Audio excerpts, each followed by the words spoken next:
Hey, welcome back to another episode of DDG live streams. We couldn't find Sarah. Sarah, I guess, fell asleep because it's late. So we're here with Chay. Good morning, Chay. Morning, guys. Hey. Chay is gonna take us through the how did we call it the NATO lane of embarrassment in Moscow. Take it over, Chay. Yeah, well, hey, everybody. Great to see you all. Hello from Moscow. It's a beautifully sunny day. It's cold today, hence my warmer army jacket that I have, which I use when I'm in colder places, let's say. So, huge display. There's dozens of vehicles here. But what first greets you when you walk through the very large sort of entrance, so security checks. Sorry, I can't flip the camera, so I'm going to have to be a bit innovative. This is very interesting. Have a look. It actually says the writing in Russian on the top, the red lettering. It actually says history repeats itself. Historia повторится, which means history repeats. And underneath that tarpaulin, you can see a Marder anti-tank gun from the Second World War, captured by the Russian military. You can have a look there with the Haken Cruise on it. And right beside it, guys, you can see a Marder 1A3 German infantry fighting vehicle.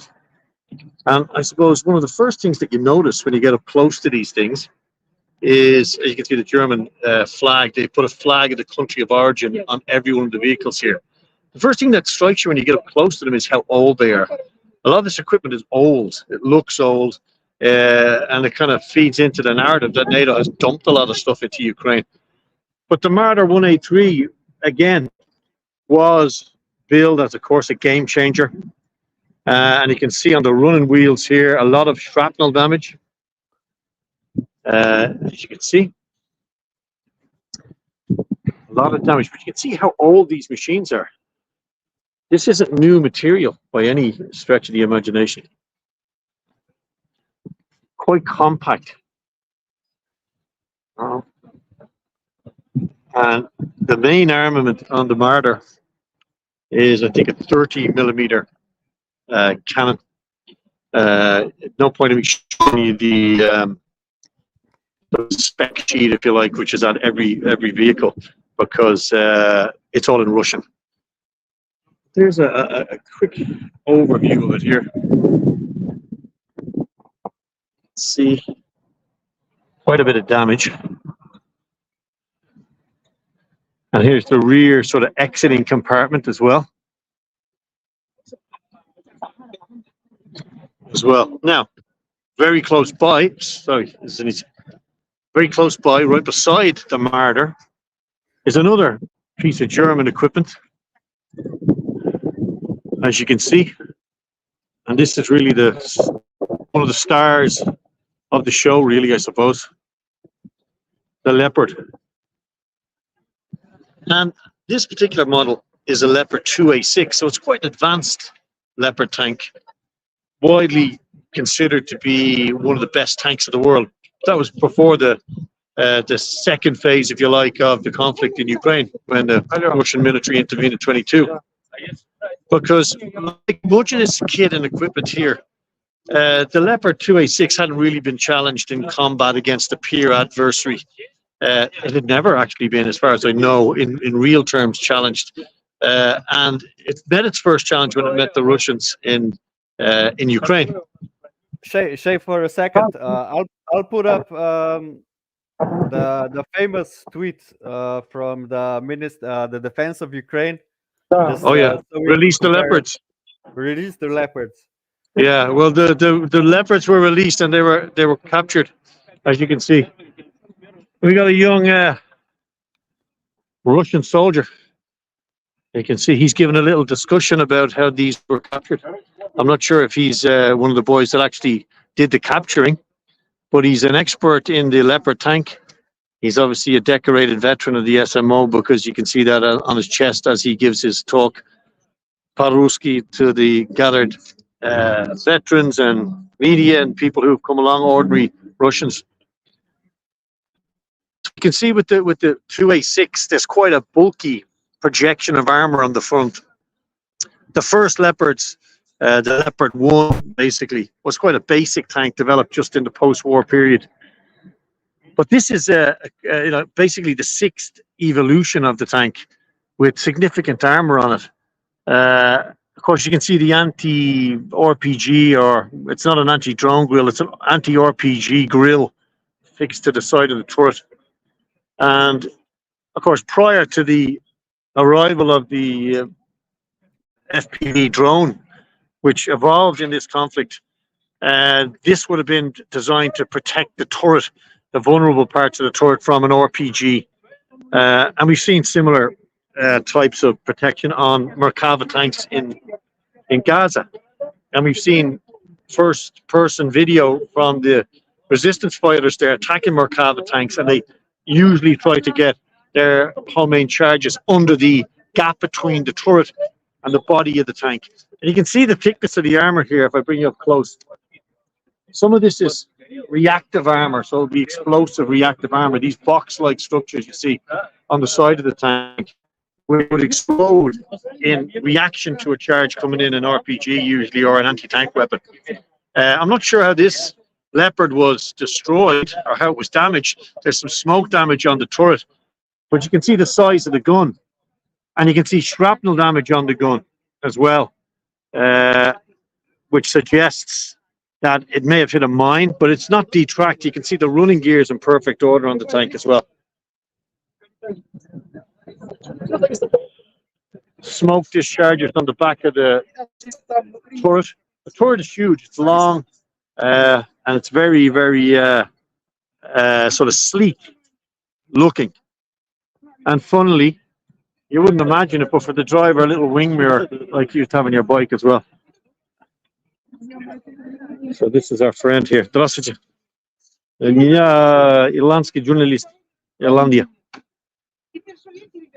Это твой трофей? Нет. Ага. I'm from Ireland. I'm doing a live TV. So I asked him, was it his? Did he destroy the tank? He said no. You know, maybe with a few beers he'd tell us different. But let's have a look at the rear of it.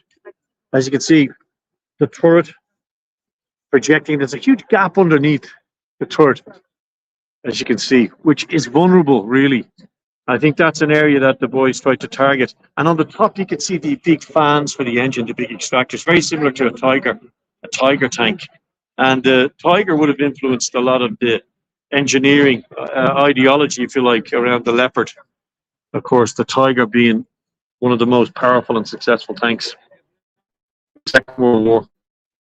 Just bring around the back of the Leopard. And as you can see, this is a very advanced weapon. It's a very advanced weapon system. You can see the large scale gauge of the tracks as well. So this is the rear view of the vehicle. Reverse camera now, all damaged, of course. But something else that's interesting about these Western tanks and these NATO tanks is their weight. They have huge weight compared to Soviet design tanks and Russian design tanks. So the weight issue makes them quite unsuitable, really, for the type of combat that's been seen in Ukraine with boggy ground. These tanks, the Leopard and the Abrams, which we're going to have a look at now, were really designed for a war against the Soviet Union in the Fulda Gap in Germany over basic prairie land, a full-scale armor-to-armor conflict, really. That was the ideology behind their design. Hence their weight wasn't such an issue, supply lines to the front. And they were, of course, designed to be used in combined arms combat. And these tanks in Ukraine aren't being used in combined arms combat at all. You often see Leopard tanks, and you've seen Challenger tanks, British Challenger tanks, and of course the Abrams, which we're about to have a look at. We've seen them on their own, completely unsupported by infantry fighting vehicles, unsupported by infantry. And these tanks, as I say, were designed to have huge amounts of infantry support, air support, combined arms warfare, which is the modern, well, it was the idea of modern warfare prior to the onset of the conflict in Ukraine. Well, this phase of it. So this has really shown these tanks' vulnerability, not only to drones, but to infantry. And we're going to have a look now at this Abrams tank, which is here, and it's in a pretty sorry state. Irlandia, Ireland. Yeah. So let's have a look at this Abrams. People are, of course, interested when they hear me speaking English. They want to know where I'm from. So here's the Abrams. Okay, let's have a look. So this isn't exactly the advertisement for an Abrams tank that the American military would like you to see, but you're getting an up close and personal look at it. This one is essentially destroyed. You can see it's 50 caliber Browning heavy machine gun on the top, completely burnt, still in position. You can see its anti-drone grills, or grills that were there near the smoke discharges at the front. I presume as part of a defense system of some sort. There's extra track hanging on it. You can see the comms antenna, and also what looks like a GPMG or a 7.62 millimeter gun with some protection for the gunner up on the top of the turret. So let's talk a bit about the Abrams tank. Okay, so again, I'm not an absolute expert in armor, but the Abrams tank has been around a long time, much like the Leopard in various forms. So what does it cost? An Abrams tank, probably in its basic M1A1, the first Abrams, probably cost about $4 million. This one, I'm not sure of the actual specifications on this tank. We'll have a look when I get closer to the, it's hard to tell. But these could cost up to $10 million each. And you guys pay for it. This is your tax dollars. The Leopard next door, the Marder, and this tank. But again, the vulnerabilities are shown here. This tank definitely looks like a mid-ranging variant. Now remember, the West stripped out a lot of the technology from these tanks when they brought them to Ukraine. And so a lot of the high-tech sites and any sort of technology that was believed to be vulnerable to ending up in Moscow, which we didn't think would happen, of course. Well, the West didn't. Was stripped out of these tanks, and probably rightly so, probably the right decision. But again, the vulnerabilities and the practicalities of modern war are demonstrated here as well. Things like the landmine, things that many sort of strategic analysts would have thought weren't that important now in fluid modern warfare prior to the conflict in Ukraine. You have a look and see what a landmine has done to this tank, and you can see the running wheel, the track, it's been completely detracked. The running gear has been shattered completely. You can see on the bottom here, the cables have been torn through completely, and the tank is burned, and the main drive wheel at the back is completely destroyed as well. So this tank looks like it was destroyed by a basic Soviet era anti-tank mine. And so you've got maybe between a $6 and a $10 million tank on the variant, destroyed by something that probably cost a couple of $100 in real terms to buy. And remember, the Russians laid literally hundreds and hundreds and hundreds of thousands of anti-tank mines and built anti-tank obstacles, as we know, last year in anticipation of this widely telegraphed and telegrammed and advertised Ukrainian counteroffensive. I mean, the idea of advertising that oncoming offensive was so ludicrous.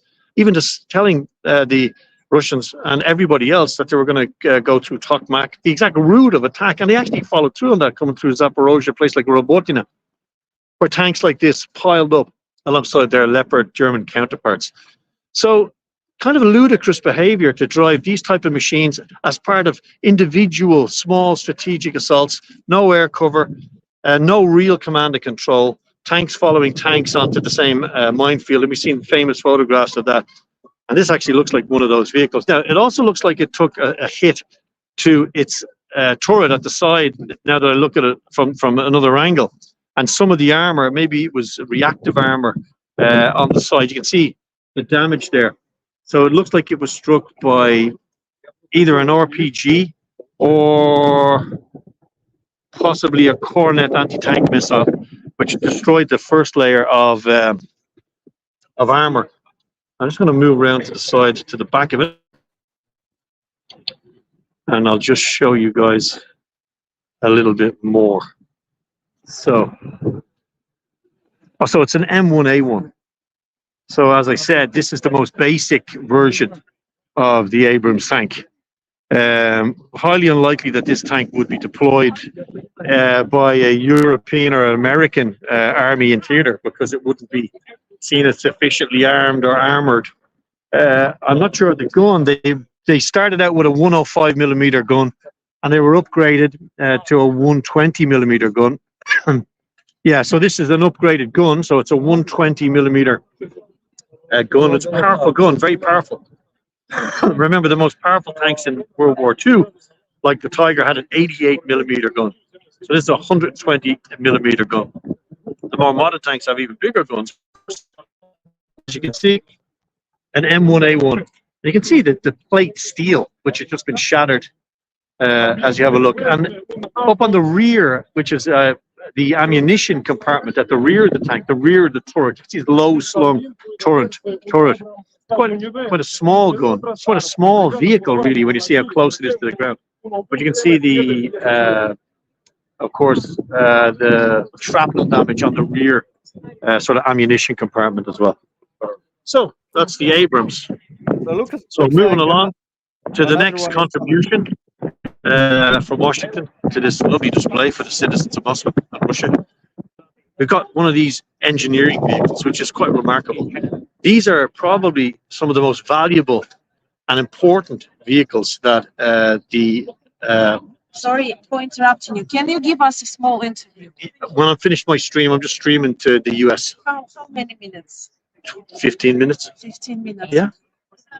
Let's do it. So these are probably some of the most important vehicles that you're going to see. And these are the M88A1, which are engineering vehicles, exceptionally important, and were exceptionally important to the Ukrainian counteroffensive. Now, they were destroyed, of course, as everything else was destroyed during that counteroffensive.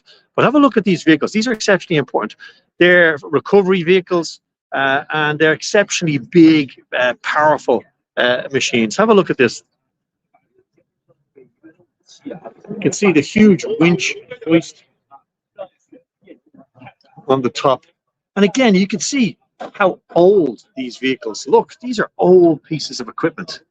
You can see that. You can, it's patently obvious from the, the paintwork, the patina on it, that you can see that these are very, very old vehicles. So the idea that the West is giving Ukraine, high-tech and high-powered equipment with which to fight its proxy war against Russia, the idea of that is, when you see this stuff up close, the most modern thing on this tank is the flag that the Russians have put on it to denote its country of origin. And again, here you go. It's all in Russian. Of course, this is the big sort of plow at the front of it for, breaching obstacles. It's a breaching vehicle, basically, some smoke discharger, so you can see at the front the driver's position, I imagine. So a very powerful vehicle. But of course, powerful, but very old. And again, deployed in very small, very odd sort of, ad hoc way. Just won't and never was going to have an impact in this completely failed Ukrainian counteroffensive, which cost the lives, sadly, of hundreds of thousands of young Ukrainian men. More of a political act, probably, to try and justify the whole war, in my opinion. So we're going to move on.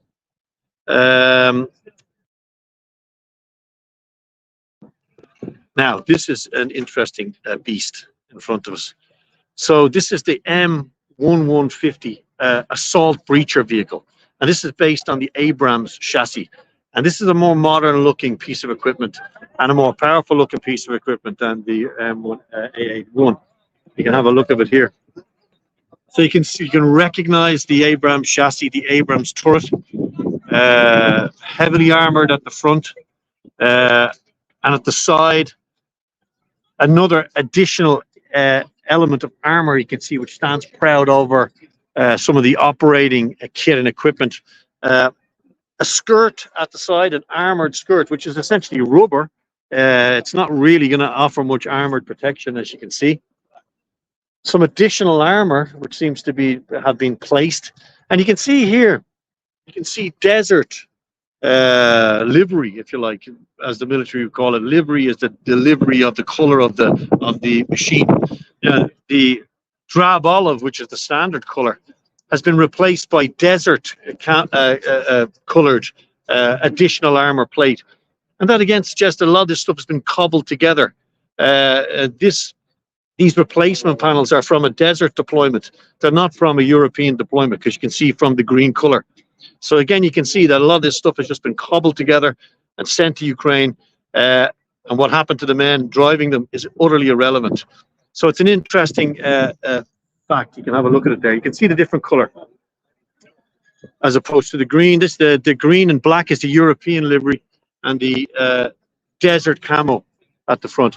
Again, the actual breaching blade at the front is also in a desert livery, as you can see, maybe deployed in Iraq, Afghanistan. So it's quite a cynical game being played. Which is lots of little telltale signs as to just how important this conflict is to the guys in Washington who are funding it and making a lot of money from it, of course, as well. So let's move on. There's the rear of this assault breacher, a big machine, big heavy machine. And of course, it's been detracked at the rear. So I'm just going to move around, and we're going to try and do some of the lighter vehicles now. So why not start with our old friends, the core blimies, the Brits. So this is a vehicle that will be familiar to a lot of people from Ireland, from the north of my country. And this is a Saxon, a British Saxon armoured vehicle. Now these are old vehicles. And as you can see, quite a cumbersome looking, awkward looking machine. And the Saxon armoured vehicle is essentially completely obsolete. Very light armour, very poorly armed. And again, I suppose that makes it an ideal candidate for dumping into Ukraine. Now, let's look next door. A lot of military personnel here. Now, some of the Ukrainian vehicles. I think that's a Bushmaster. Sorry, this isn't Ukrainian, of course. This is a South African origin. And interestingly, it has the insignia of the Kraken battalion. Now, the Kraken, of course, are a very infamous far-right group in Ukraine. Much like Azov, Kraken and some of the more ideologically, let's say, enthusiastic military groups in Ukraine have received some of the better equipment. Kraken being among them, Azov as well. You can have a look here. Interestingly, on the driver's side window, you can see small arms damage. Okay, it's called the Mamba. It's just an MRAP, basically. This looks like a Cossack. Can't actually get down that far to see the Ukrainian one. But sorry guys, I'm just going to bring it down here towards this one. And this is interesting. It's a big machine, probably one of the biggest machines, profile-wise, height-wise, at the display. I think it's a Kirpi. I think it's a Turkish Kirpi MRAP. Now, when you see the size of a Soviet or a Russian tank, and you see the profile, the low profile of the more modern equipment, and then you see the huge profile of a Kirpi. I think it's a Kirpi, isn't it? They're absolutely huge. I mean, I'm 6'6" tall, and what you can see is the size, the profile of these MRAPs or protected sort of infantry vehicles is remarkable. Very lightly armored, really, as well. More or less designed to give some protection with the high profile. You can see the large gap between the base of the vehicle and the bottoms of these vehicles are usually in a V shape to deflect blast from mines outwards away from the main cabin of the vehicle. Again, this vehicle would have been designed for use in a Middle Eastern type of area. They're not really designed for a European war.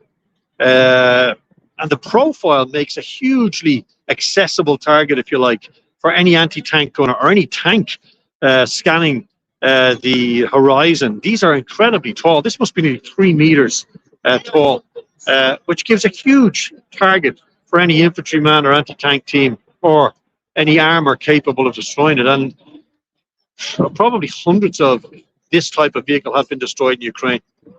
Now, we're going back to the States from Turkey. And this is the YPR, which is an up-armored, slightly upgunned, well, it's not upgunned at all, actually, because it still only has a 50 cal Browning machine gun in it. But this is an American vehicle, which was, I think, upgraded by the Dutch. The YPR, the M113 was the original chassis, if you like, with extra armor built onto it. We'll find an M113 right beside it, actually, now, and we'll show you that. But this is the YPR 765. So you can see it has additional, some additional armor on it. Now, literally, dozens and dozens of these have been destroyed in Ukraine. They're very unpopular, I believe, with the Ukrainian forces that are asked to ride in them. Hence, that they prefer to actually ride on top of them, because they form a very deadly sarcophagus if they're struck, as did the M113, the Zippo, or the Sherman was probably a Zippo, but this also was called similar. So you can see this is the YPR, an upgraded variant. Again, you can see the age of this equipment. Exceptionally old. I mean, it looks like this kit, it looks like something that you would find in a collection, an old museum. This is very, very old. You can see the layers and layers of paint that have been painted onto this stuff. So when you see European politicians proudly saying that they're going to donate, 100 APCs to Ukraine, you'd imagine that this equipment would be, viable, it would be strong, it would be workable. Can you imagine operating one of these machines, maybe 50 years old, miles and miles and miles, hundreds of miles, kilometers from any sort of real engineering backup, from fuel supply, completely unreliable, and then sent out across some of the most formidable defenses ever created since the Second World War by the Russian military, which is exceptionally well equipped, as we know, for anti-armor operations, K-52 helicopters. Imagine being sent after being conscripted in one of these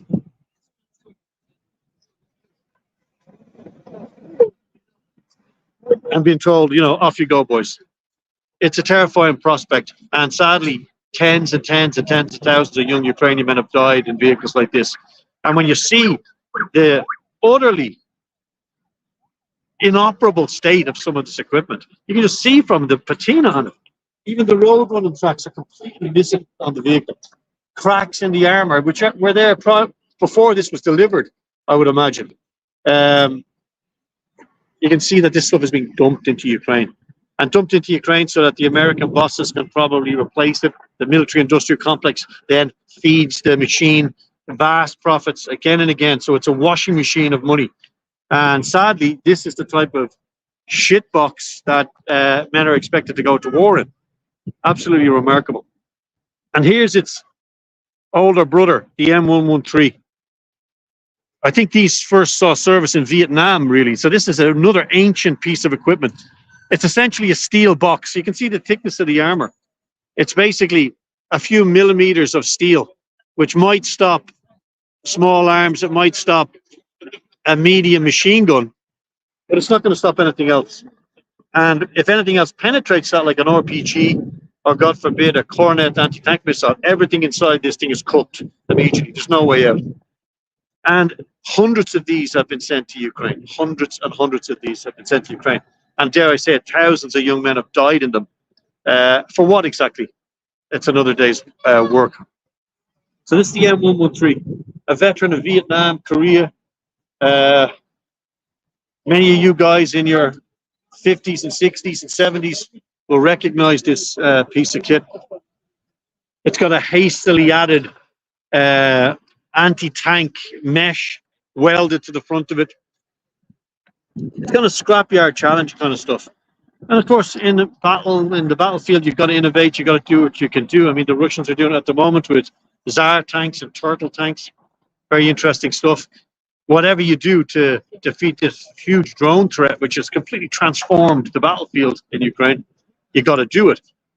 But you know, when you see the sort of, it's very sad to see the state of this equipment. Look at the running tracks.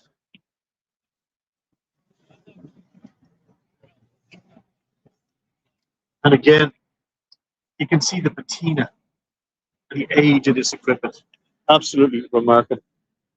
Now, in addition to being a dumping ground for the West's military junk and a Ponzi scheme basically to sell and flog vast amounts of military equipment from the United States, which most of this 61 billion that they told us is going to go to Ukraine is going to be going to 80% of it will be spent in the United States, and 30% of that will go into the profits of big weapons companies. So it's a washing machine. In addition to that, Ukraine has also become a laboratory for other untested modern weaponry. So the idea of shutting down that conflict early or trying to find peace isn't as attractive to the military industrial complex, because there is an opportunity to trial and test some more modern equipment. And here's a piece of slightly more modern equipment. It's a British Husky MRAP light armored, light sort of infantry tactical vehicle, if you like. Here it is. Again, as you can see, it makes absolutely no sense to send a vehicle in that livery onto the steppe of Ukraine. A mustard-colored target rolling across the grasslands of Ukraine. Absolutely ludicrous. So you can see that this stuff was deployed so hastily, and it sort of signifies something about the whole Western political reality when it comes to the Ukraine war, that they're deploying desert-colored vehicles, as you can see, which you can see a mile away, even among all the rest of this olive drab material. What stands out? And I mean, to a gunner in a modern T90 or T80 or T72 upgrade, you're going to see this thing a mile away. And unfortunately, anything inside it's going to pay the price. Now you can actually see, it looks like a small arms round, or maybe a 12mm. I don't even think, it pierced the front of the bonnet there. And the bonnet's just made of fiberglass. There's actually no armoring on it. Check it out.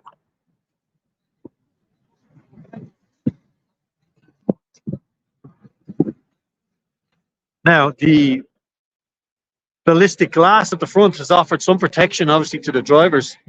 You can see various calibers of Russian weapons have hit it. That looks like a 12.7mm heavy machine gun round in the here, which hit the windscreen wiper, and then the rest looks like 7.62.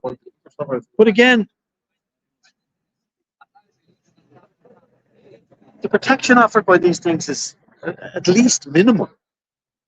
They look pretty mean and pretty tough, but when they come up against a modern peer adversary, there's nothing really to see. It's just remarkable. Now, this is a vehicle that you guys will have seen a lot of in various videos and very dramatic footage. These are deployed usually again in these what are seen as elite battalions and groups in Ukraine. That's the MaxxPro. The MaxxPro Plus, which is an MRAP. Now, this looks like a mean piece of kit, doesn't it? Again, very much like the Turkish Kirpi, it's got a very high profile, and that's not about being inconspicuous in the landscape. It's about keeping the chassis of the vehicle up and away from a mine if a mine is hit, the high wheel arches, etc.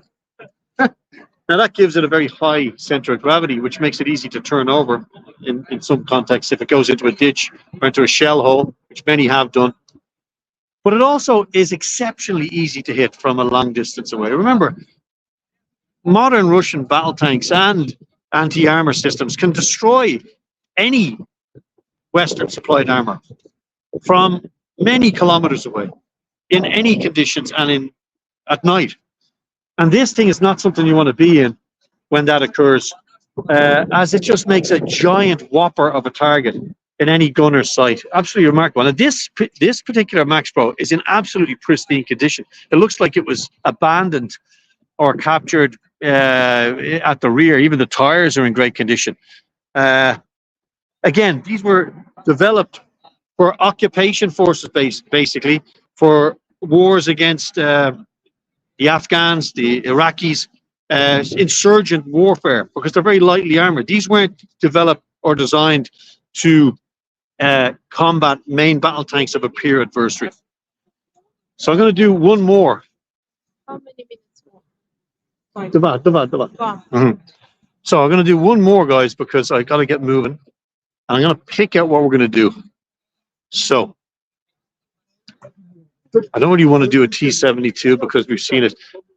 But hey, I think what we should do is some Ukrainian armor. I think this is a Bucephalus or a BTR. Yeah, it's a BTR 3E, which you'll have seen a lot of. So this is a BTR 3E, but I want to talk about the CV90. Now, I'm like a kid in a candy shop. So this is the CV90. This is a Swedish armored vehicle. Now, it's a kind of a hybrid between a tank and an infantry fighting vehicle. Very interesting vehicle, very good vehicle, very modern, and quite a powerful vehicle. And several of these have been, again, supplied to Ukraine, and several have been destroyed and captured. So let's have a look at it. So there you go. That's the CV90, a Swedish sort of hybrid. More of a tank, in my view, than an infantry fighting vehicle, but it does have a compartment that can carry several infantry in it as well. Now, what's interesting about this is it has a 40mm Bofors gun at the front of it. Now, Bofors are a Swedish armaments company, renowned for their anti-aircraft guns from the Second World War and beforehand. But you can see the size of the Bofors gun, a very, very powerful gun. But that doesn't necessarily make it a very good vehicle to use in Ukraine, because if you look around at all the other weapons that Ukraine is using, most of them use either 20mm or 30mm guns. Okay, so when you've got these 40mm shells, they're quite hard to source, quite hard to find, and again, you're many, many miles from any sort of combined arms setup. So it's a very tricky thing to manage and operate. And this one, it seems to have been struck at the rear of its turret, probably by an RPG. I've seen one that was hit right under the lip of the turret and the body of the vehicle, which was destroyed. The gunner was killed. I saw that. I saw a film of that. But this one seems to have been struck at the rear, and it's in fairly good condition. And it's also bearing this matting on the front, which is meant to give it, decrease its signature, I think, for anti-heat or night operations, as far as I know. But an interesting looking vehicle. Yeah. And of course, here's a BTR with a combat module, 30mm gun on the top. A Soviet vehicle upgraded and up by the Ukrainians. And this is a Cossack to finish. Looks like a Cossack. Well, it's a version. Again, these MRAPs made in Ukraine, but made for the export market. So, guys, I'm going to have to skip off now, unfortunately. Hopefully we can do all these again.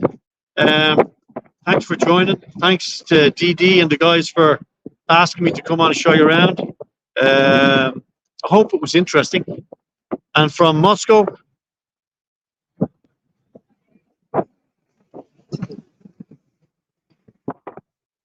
for now, I'll sign off.